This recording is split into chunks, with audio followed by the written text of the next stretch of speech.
आज हम लोग शुरू करने जा रहे हैं अपने क्लास 10th के साइंस को। चैप्टर नंबर हमारा 7 है, कंट्रोल एंड कोऑर्डिनेशन। हालांकि ये चैप्टर जो हमारा कंट्रोल एंड कोऑर्डिनेशन है, ये नए वाले बुक के अकॉर्डिंग चैप्टर नंबर आपका 6 होगा, लेकिन चूंकि पुराने वाले बुक जिसके पास हैं एनसीईआरटी के, उसमें चैप्टर नंबर 7 होंगे। हालांकि चैप्टर नंबर 6 हो 7 हो उससे फ़र्क नहीं पड़ता है, कंटेंट हमारा सारा सेम है। तो चैप्टर है हमारा कंट्रोल एंड कोऑर्डिनेशन। ये चैप्टर हालांकि हमारा बायोलॉजी में आता है, ठीक है, इस बात को आप ध्यान में रखेंगे। ये चैप्टर हमारा बायोलॉजी में आता है और हमारा ये चैप्टर नंबर 7 है। पुराने वाले बुक के अकॉर्डिंग, नए वाले बुक के अकॉर्डिंग ये चैप्टर हमारा 6 हो जाएगा, इस बात को आप ध्यान में रखेंगे। चलिए, चैप्टर का नाम है हमारा कंट्रोल एंड कोऑर्डिनेशन। हम लोग शुरुआत करते हैं। देखिए, इस चैप्टर में बेसिकली हम लोग पढ़ेंगे क्या, पहले उसके बारे में जान लेते हैं। हालांकि कंट्रोल एंड कोऑर्डिनेशन का प्रॉपर डेफिनेशन तो हम लोग देखेंगे ही आगे चल के, लेकिन पहले इस चैप्टर में हम लोग पढ़ेंगे क्या ये जान लेते हैं थोड़ा सा। कंट्रोल एंड कोऑर्डिनेशन यानी कि इस चैप्टर में हम लोग ये पढ़ेंगे कि हमारा बॉडी अलग अलग प्रकार के ऑर्गेन से मिलके बना हुआ है। ऑर्गेन से छोटा ऑर्गेन से और नीचे लेवल पे बात करें तो टिश्यू से मिलके बना हुआ है। टिश्यू से भी और नीचे लेवल पे बात करें तो सेल से मिलके बना हुआ है। तो इस चैप्टर में बेसिकली हम लोग ये पढ़ने वाले हैं कि हमारे बॉडी के different types of cells, different types of tissue, different types of organs मिलके किस प्रकार से हमारे बॉडी के अलग अलग फंक्शंस को परफॉर्म करते हैं, ये हम लोग जानेंगे। साथ ही साथ हम लोग ये अच्छा, एक बार इसके यदि आप टॉपिक पे ध्यान देंगे तो कंट्रोल एंड कोऑर्डिनेशन है, मतलब ये हो गया कि हमारे बॉडी में जो अलग अलग प्रकार के सेल हैं वो किस प्रकार से आपस में एक कंट्रोल्ड वे में काम करते हैं और किस प्रकार से हर एक प्रकार के सेल आपस में कोऑर्डिनेशन मिला के काम करते हैं, मतलब कि तालमेल मिला के काम करते हैं, किस प्रकार से करते हैं ये सारा फंक्शन, यही हम लोग अपने चैप्टर में पढ़ने वाले हैं। तो मोटे मोटे तौर पे यदि बताया जाए कि आखिर इस चैप्टर में हम लोग क्या पढ़ने वाले हैं, तो ये पढ़ने वाले हैं कि आखिर हमारा बॉडी अलग अलग सेल से मिलके बना हुआ है, वो सारे सेल किस प्रकार से कंट्रोल वे में और हर एक प्रकार के सेल किस प्रकार से कोऑर्डिनेट करके यानी कि आपस में सब मिल के किस प्रकार से काम करते हैं, तब जाके हमारा यह पूरा का पूरा कहलाएगा कंट्रोल एंड कोऑर्डिनेशन। हालांकि इसके बारे में थोड़ा सा हम लोग आगे पढ़ेंगे तो और ये चैप्टर आपका क्लियर होता चला जाएगा। तो शुरू करते हैं। देखिए, सबसे पहले हम लोग अपने चैप्टर के बारे में ना, हालांकि कंट्रोल एंड कोऑर्डिनेशन का डेफिनेशन हम लोग यहाँ पे प्रॉपर डेफिनेशन लेंगे, लेकिन कंट्रोल एंड कोऑर्डिनेशन के प्रॉपर डेफिनेशन को समझने से पहले आपको कुछ समझना पड़ेगा। कुछ टर्म हमारे पास है, कुछ पॉइंट है, वो हम लोगों को पहले समझना पड़ेगा। जैसे देखिए यहाँ पे ध्यान से, सबसे पहले यहाँ पे हमारा एक टर्म है स्टिम्यूली। हालांकि एनसीईआरटी में स्टिम्यूली जो हमारा टर्म है ये लगभग थोड़ा दूर के बाद दिया गया, यानी कि शुरुआत में आप यदि एनसीईआरटी बुक को लाइन बाय लाइन पढ़ेंगे तो इसमें स्टिम्यूली वर्ड आपको पहले नहीं मिलेगा, वो थोड़ी देर के बाद मिलेगा। लेकिन यहाँ पे पहले लिखने का मतलब है कि ये टर्म बार बार आपको आगे चल के परेशान करेगा, तो सबसे पहले इसी को समझ लिया जाए। और यदि आप स्टिम्यूली के मतलब को समझ जाते हैं तो कंट्रोल एंड कोऑर्डिनेशन के डेफिनेशन को इजीली समझ जाएंगे, ठीक है। चलिए शुरुआत करते हैं। स्टिम्यूली का मतलब क्या होता है, देखिए इस टर्म को समझिएगा ध्यान से, क्योंकि बहुत बार आगे हमको मिलेगा ये term. The changes in the environment to which the organisms respond and react are called stimuli. Stimuli का सिंगुलर जो होता है वो हमारा स्टिम्युलस होता है, इस बात को आप ध्यान में रखेंगे। देखो, स्टिम्यूली का सिंपल सा मतलब आप ये समझो, हमारे इन्वायरमेंट में मतलब कि हमारे चारों तरफ जो घटना घट रहा होता है उसके प्रति हम लोग क्या करते हैं, रिस्पॉन्ड करते हैं। रिस्पॉन्ड करने का मतलब है कि हम लोग रिएक्ट करते हैं, वही हमारा कहलाता है स्टिम्यूली।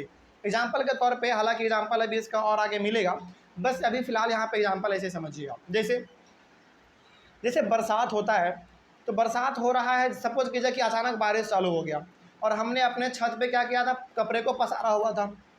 तो अचानक बारिश हुआ और जाके हमारे माइंड में क्या आया कि अरे भाई, हमने कपड़े को छत पे पसारा था, तो उसको हम लोग तुरंत लाने के लिए जाते हैं। इसका मतलब यहाँ पे हम बताना ये चाह रहे हैं कि इन्वायरमेंट में चेंज क्या हुआ, बारिश हुआ, उसके प्रति हमने रिएक्ट किया। तो ये जो बारिश है ना, वही हमारा कहलाएगा स्टिम्यूली। तो स्टिम्यूली का सिंपल सा मतलब है जो इन्वायरमेंट में घटना घट रहा होता है उसी को कहते हैं स्टिम्यूली, और उसी घटने के प्रति हम लोग क्या करते हैं, रिस्पॉन्ड करते हैं, यानी कि रिएक्ट करते हैं। कोई डाउट है इसमें? जैसे बारिश हुआ तभी हमने कपड़े को लाने के लिए गए ना हम छत पे, नहीं होता तो क्या जाते, नहीं जाते। तो बारिश होना अपने आप में किसका एग्जाम्पल है, स्टिम्यूली का एग्जाम्पल है। जैसे एग्जाम्पल के तौर पे और समझ लीजिए आप, गर्मी के समय में बहुत तेज धूप निकला हुआ है मान लीजिए, ठीक है, हम लोग क्या करते हैं, अक्सर या तो टोपी पहन के बाहर निकलते हैं या तो छाता लेके बाहर निकलते हैं, है ना। तो बहुत तेज़ जो गर्मी हो रही है उसके प्रति हमने किस प्रकार से रिस्पॉन्ड किया कि भाई गर्मी है छाता लेके चलना है, या फिर गर्मी है टोपी पहन के चलना है ना। तो रिस्पॉन्ड हम लोग कर रहे हैं कि नहीं कर रहे हैं, रिएक्ट कर रहे हैं कि नहीं कर रहे हैं। तो यहाँ पे जो हमारा सनलाइट है बहुत तेज़ वाला गर्मी के समय में, वो हमारा क्या कहलाएगा, स्टिम्युली कहलाएगा। तो स्टिम्युली का सिंपल सा मतलब है इन्वायरमेंट में जो घटना घट रहा होता है उसी को हम लोग कहते हैं स्टिम्युली, और उसके प्रति हम ह्यूमन बीइंग क्या करते हैं, रिस्पॉन्ड करते हैं, यानी कि रिएक्ट करते हैं। कोई डाउट इसमें? अब चलो आगे बढ़ते हैं फिर। The response of organisms to a stimulus is usually in the form of some movement of their body part. इसका मतलब क्या हुआ समझिए। इसका मतलब यहाँ पे ये है कि हम लोग अपने स्टिम्युलस के प्रति यानी कि स्टिम्युली के प्रति जब रिस्पॉन्ड करते हैं, जब रिएक्ट करते हैं ना, एक तरीके से अपने बॉडी के मूवमेंट को वहाँ पे हम लोग शामिल करते हैं। जैसे एग्जांपल के तौर पे समझिए, हमने अभी आपको एग्जांपल दिया कि अचानक बारिश चालू हो गया, हम तुरंत छत पे चले गए कपड़ा लाने के लिए। तो ये जो हमारा बारिश हुआ, ये बारिश हमारा क्या है, स्टिम्युलस है, ठीक है। और हम जो छत पे गए तो क्या हमारे बॉडी में मूवमेंट आया कि नहीं आया, बिल्कुल मूवमेंट आया। तो जब भी हम लोग स्टिम्युली के प्रति रिस्पॉन्ड करते हैं, रिएक्ट करते हैं, तो बेसिकली हमारे बॉडी का मूवमेंट उसमें होता है। एग्जाम्पल के तौर पे समझ लीजिए, जैसे एग्जाम्पल इसका और बेहतरीन तरीके से आपको बताते हैं। जैसे अचानक आपने क्या किया, गलती से आपने बहुत ही गर्म एक हॉट प्लेट को आपने टच कर लिया गलती से, आपको पता नहीं था कि वो रखा हुआ है, प्लेट गर्म है कि ठंडा, आपको नहीं मालूम था। हालांकि यही एग्जांपल आपको बार बार हम देंगे आगे, ठीक है। आगे आपको ये मिलेगा, एक डायग्राम है उसके बारे में इसको बताया गया है, आगे मिलेगा, लेकिन अभी फिलहाल समझिए।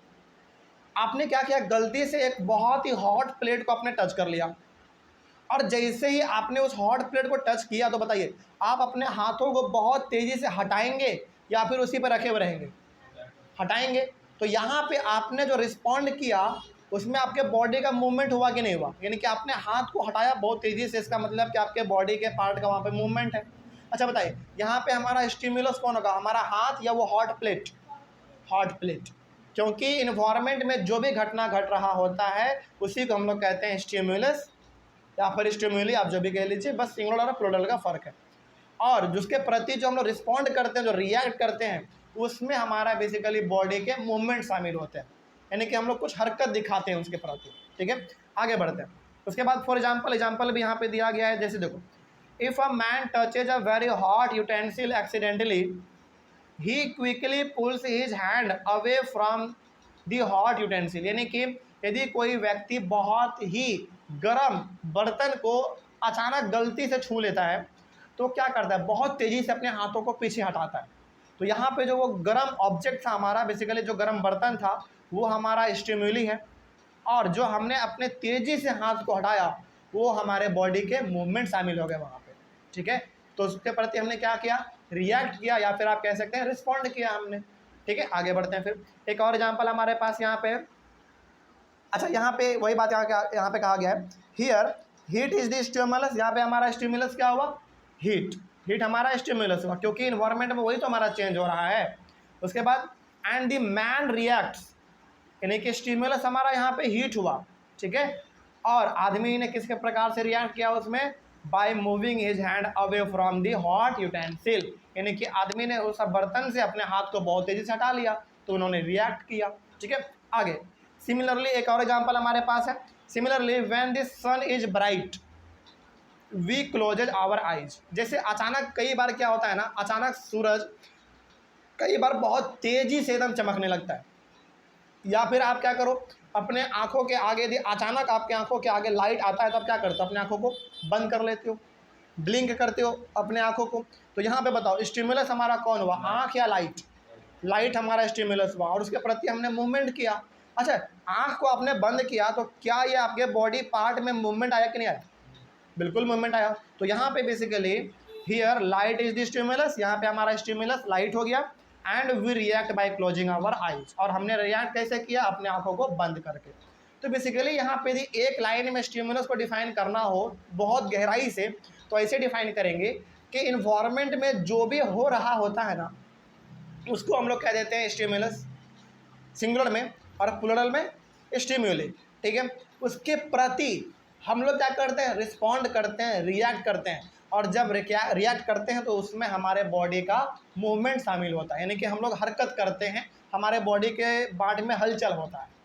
ठीक है, चलिए अब आपके सामने कंट्रोल एंड कोऑर्डिनेशन का प्रॉपर डेफिनेशन बताएंगे ना, अब आपको समझ में आएगा। देखिए ध्यान से क्या कहा गया, the working together of the various organs of an organism in a systematic manner, मतलब कि जब हमारे बॉडी के अलग अलग प्रकार के ऑर्गन्स काम करते हैं एक साथ मिल के, वो भी सिस्टमैटिक मैनर में। सिस्टमैटिक मैनर का मतलब क्या होगा, एक बहुत ही सुचारू रूप से, एक बहुत ही सही ढंग से जब हमारे ऑर्गन आपस में सभी मिलकर काम करते हैं, so as to produce a proper response to the stimulus, ताकि हम लोग क्या कर सके, स्टिमुलस के प्रति एक प्रॉपर रिस्पॉन्स कर सके, प्रॉपर रिएक्ट कर सके। जैसे बताइए, एग्जाम्पल के तौर पे समझिए, आपके आँख पे ना बहुत तेज़ी से लाइट पड़ रहा है, ठीक है, आपका आँख अपने आप को बंद क्यों कर लिया, क्योंकि यहाँ पे आपका जो ये ऑर्गन है आई, वो बहुत अच्छे तरीके से क्या कर रहा है, काम कर रहा है। यदि वो काम नहीं करेगा तो क्या आप उसके प्रति रिएक्ट कर पाएंगे, नहीं कर पाएंगे। जैसे एग्जांपल के तौर पे बताते हैं, जैसे कोई आदमी ना देख नहीं पाता है, उसका आँख बिल्कुल ख़राब हो जाता है, यानी कि वो अंधा होता है, उसके आँख के आगे आप कितना ही लाइट जला दो उसको कोई फ़र्क पड़ेगा, कोई फ़र्क नहीं पड़ेगा। क्यों नहीं पड़ेगा, क्योंकि वहाँ पे उसका वो ऑर्गन काम ही नहीं कर रहा होता है। इसका मतलब है कि वहाँ पे वो आँख स्टिमुली के प्रति रिएक्ट ही नहीं कर रहा होता है। Is called control and coordination. तो कंट्रोल एंड कोऑर्डिनेशन का सिंपल सा मतलब है, जब आपके बॉडी के अलग अलग प्रकार के ऑर्गन एक सिस्टमैटिक वे में काम करने लगे, सब मिलजुल के काम करने लगे, ताकि इन्वायरमेंट में जो घटना घट रहा है उसके प्रति आप क्या कर सके, इसी तरीके से रिस्पॉन्ड कर सके, रिएक्ट कर सके। इसी को हम लोग कहते हैं कंट्रोल एंड कोऑर्डिनेशन। जैसे एग्जाम्पल के तौर पर समझिए, आप रोड पे चल रहे हैं, पीछे से एक कार वाला है ना बहुत ज़ोर से हॉर्न मार रहा है, आप क्या करते हैं, तुरंत साइड हटते हैं। क्यों साइड हट रहे हैं आप, क्योंकि वहाँ पे आपका ऑर्गन आपको फोर्स कर रहा है कि भाई पीछे गाड़ी है, हॉर्न बजा रहा है, आप साइड हटो। तो यहाँ पे क्या हो रहा है, बेसिकली हमारे अलग अलग प्रकार के ऑर्गन एक साथ काम कर रहे हैं मिलके, तभी हम लोग जो पीछे हमारा स्टिमुली है हॉर्न, गाड़ी का हॉर्न, उसके प्रति हम लोग क्या कर पा रहे हैं, रिएक्ट कर पा रहे हैं। तो कंट्रोल एंड कोऑर्डिनेशन का सिंपल सा मतलब है कि जब इन्वायरमेंट में कोई घटना घट रहा होता है, यानी कि इन्वायरमेंट में जो कुछ भी हो रहा है उसके प्रति हम लोग क्या करते हैं, रिस्पॉन्ड करते हैं, रिएक्ट करते हैं, और उस समय पे हमारे बॉडी का अलग अलग ऑर्गन एक सिस्टमेटिक वे में काम कर रहा होता है, तभी तो रिएक्ट कर पाते हैं। इसी को कहते हैं हम लोग कंट्रोल एंड कोऑर्डिनेशन। तो अब क्या इस चैप्टर का मतलब समझ में आया क्या होता है। तो इस पूरे चैप्टर में बेसिकली हम लोग यही पढ़ने वाले हैं कि आखिर हमारे ऑर्गन अलग अलग प्रकार से, यानी कि अलग अलग प्रकार के ऑर्गन किस प्रकार से एक साथ मिलकर काम करते हैं, जिस प्रकार ताकि हम लोग क्या कर सके, किसी भी स्टिमुली के प्रति रिएक्ट कर सके। ठीक है, चलिए आगे बढ़ते हैं। उसके बाद हमारा सबसे पहला टॉपिक इस चैप्टर का शुरुआत होता है, एनिमल्स नर्वस सिस्टम। ये हमारा क्या है, इसको हम लोग अपने अगले वाले क्लास में शुरू करते हैं। लेकिन क्या अभी तक जो हम लोगों ने पढ़ा बेसिकली वो एक इंट्रोडक्शन था, क्या वो समझ में आया। आगे हम लोग अपने क्लास में इस टॉपिक को शुरुआत करेंगे। तब तक के लिए थैंक यू वेरी मच।